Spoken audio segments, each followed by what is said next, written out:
आपको ध्यान रखना। आइए एक्सरसाइज नंबर 15। एक्सरसाइज नंबर कितना? हाँ, एक्सरसाइज 15 के पास आप लोग आ जाए। थोड़ा प्रेम से सारा क्वेश्चन दिया गया है, आप इसके बारे में एक समझ सकते, ठीक है। सबसे पहला प्रश्न क्या रहा है, एक माला में क्या प्रश्न कर रहा है, एक में कह रहा है एक बेलन का व्यास 28 सेंटीमीटर है। कुछ हमारा बात दिख रहा है आप लोग? एक बेलन है, लेकिन बेलन बनाने की जरूरत नहीं है। हर प्रश्न में बेलन का बनाने की जरूरत नहीं है, बस अगर ऐसे ही समझ में आया तो बड़ी बेटर हो, ठीक है। पहला बेलन का व्यास, यहाँ से यहाँ तक को व्यास बोलते हैं, आपको बढ़िया समझ। बताओ डायरेक्ट हमको लोग इसको क्या लिखना है? व्यास दे रखा है, व्यास को शॉर्ट में डी बोलते हैं। डी कितना दे दिया? 28 सेंटीमीटर। 28 centimetre, 28 centimetre. देखो ध्यान से, कभी भी व्यास से प्रश्न से नहीं बनता है प्रश्न, और बनेगा तो बड़ा लंबा जाएगा। हमको काम करना है क्या, सबसे पहले व्यास पे तो उसका निकालेंगे त्रिज्या। क्या निकालेंगे? निकालो तो आर बराबर करेंगे तो मिलेगा डी बटा 2, डी बटा व्यास बटा 2। व्यास दे रहा है 28, 28 को काटेंगे तो उससे भाग आ जाएगा 14। आर बराबर हो गया 14। सेंटीमीटर था, ये हो जाएगा सेंटीमीटर। अब आगे देखो, ऊंचाई 20 दे ले, कितना दे ले बाबू? इसका जो हाइट है दे रखा है एच बराबर 20 सेंटीमीटर। अब प्रश्न से बोल रहा है तो बेलन का वक्र पृष्ठ तथा आयतन निकाल। आगे ना मस्त क्वेश्चन। अब बेलन का वक्र पृष्ठ अभी तुरंत सिखा के एक में बनाओ। पहले बेलन का वक्र पृष्ठ, बेलन का वक्र पृष्ठ क्या होता है फार्मूला? 2 पाई आर एच। 2 पे 2 करो, पाई का मान 22/7, आर बराबर आर का मान कितना दे रखा? 14 सेंटीमीटर। और एच का मान आपको काटने अगर आएगा तो आराम से बना सकते। कैसे बनेगा? 7 दूनी के 14, 22 दूनी 44, 44 दूनी 88, 88 दूनी 8, 8 दूनी 16, 16, 17, 22 दूनी 44 दूनी 88, 88 में 20 सेंटीमीटर तो 76 जीरो। ये हो गया सेंटीमीटर। अच्छा, हम निकाले थे वक्र पृष्ठ का क्षेत्रफल। क्षेत्रफल हमेशा एसआई के मात्रा में होता है वर्ग मीटर। क्या होता है? नहीं मिला का? नहीं मिला आंसर? देखा नहीं मिला आंसर। सेंटीमीटर स्क्वायर, इसका डायमेंशन क्या हो जाएगा? Centimetre square. दूसरा क्वेश्चन बोला आयतन। बेलन का आयतन निकालो। बेलन का जवाब, अगर हम बेलन के आयतन की बात करें पाई आर स्क्वायर इंच। अब क्या कीजिए, पाई का मान 22/, आर का अगर मान देखना चाहेंगे तो 14, 2 मान लिख दीजिए। ऊंचाई हो गया 20, इसको एक बार काट दीजिए, 7 लिख दे।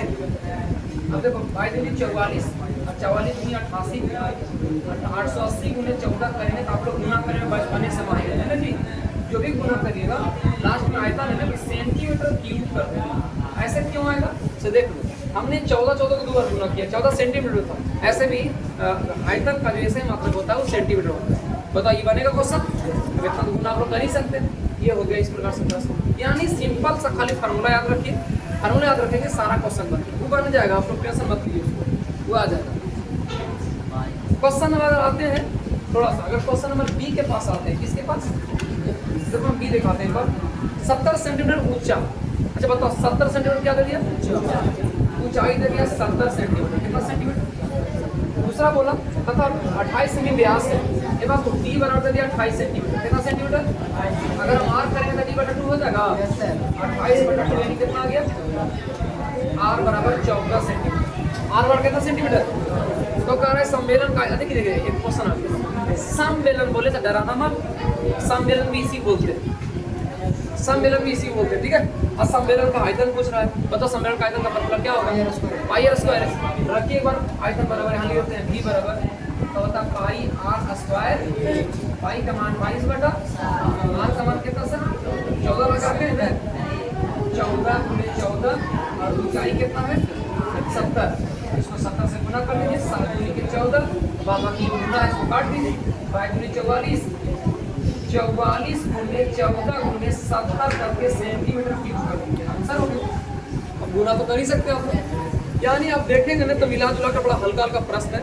हम बस सिर्फ ये बताए हैं, ज़्यादा कुछ नहीं बताए हैं। अगर आते हैं आप धूप के पास, सबके पास अगर मैच होगा तो निकाल लेते ज़्यादा बेटर होगा। देखो प्रश्न संख्या 2 क्या कर रहा है? प्रश्न संख्या 2 कराई, यदि किसी सम्मेलन का व्यास ए है, ऊंचाई एल है तो इसका आयतन क्या होगा? अच्छा बताओ बाबू, इन्हें देखो तो नहीं मेरे पास स्थान है इधर, देखो ना कह रहा है ना कि व्यास जो है d बराबर ए है, तो हम r निकालेंगे तो a बटा 2 क्या हो जाएगा? r के फॉर्मूला होता है d बटा 2, d का मान रख ले a, तो r के मान कितना हो जाएगा? a बटा 2। सबको दिक्कत? कोई दिक्कत नहीं। अच्छा h बराबर करें तो यहाँ लिखा है l, फिर पूछ रहा है तो इसका आयतन क्या होगा? बताओ, बेलन का आयतन वाला फॉर्मूला होता है पाई r स्क्वायर h, पाई के पाई रहने दीजिए, r का मान कितना हो जाएगा सर?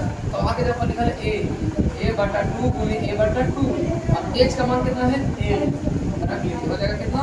तो पाई a स्क्वायर l बटा 4, ये हो गया आयतन।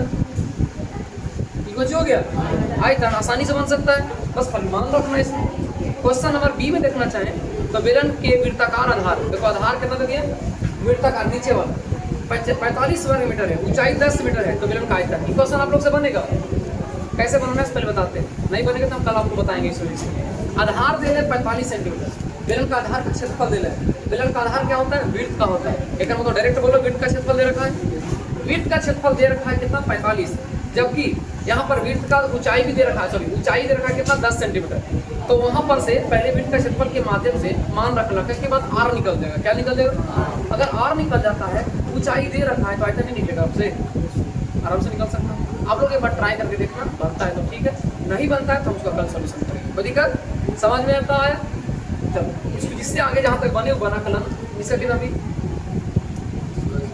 चलो नोट्स कर लो।